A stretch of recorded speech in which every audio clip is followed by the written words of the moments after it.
خیلی خوش اومدین به این مینی ولاگ.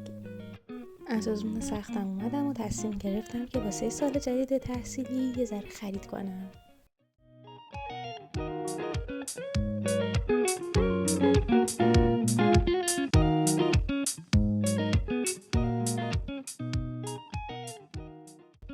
احساس میکنم این کتاب خریدش واسه همه واجبه. اینا چیزاییه که خریدم. اول از همه یه خودکار مشکی و یه خودکار آبی، چون قبلا 2 خودکار دیگه خریده بودم، پس این 2 رو جدید گرفتم. یه دونه جوهر ماژیک گرفتم که مشکیه و 2 هم سرمدادی که خیلی بامزه‌ان. اینم مدادیه که قرار سرمدادی ها روش باشه.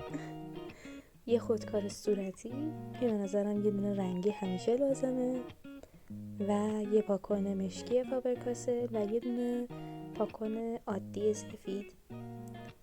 این استیک نوت هم گرفتم چون به نظرم خیلی بانمک بود. آخه نگاه کنینش.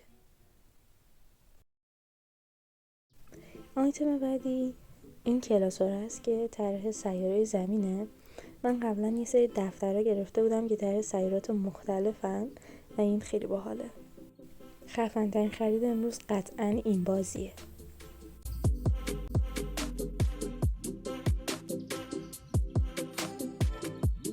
بعد از برگشتن از کلاس این پاکن شانسیه رو دیدم و گفتم بد نیست بخرمش.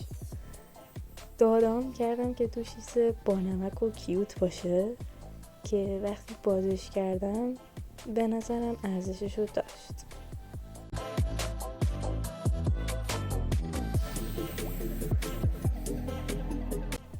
بعد باز کردم فهمیدم خیلی جالب نیست، ولی خب بازم هیجان قبل باز کردنش باحال دیگه. در کنار این پاکونه من 2 بسته گیره کوچولو هم گرفتم که به نظرم اینا هم خوب بودن و قیمتشون هم خوب بود.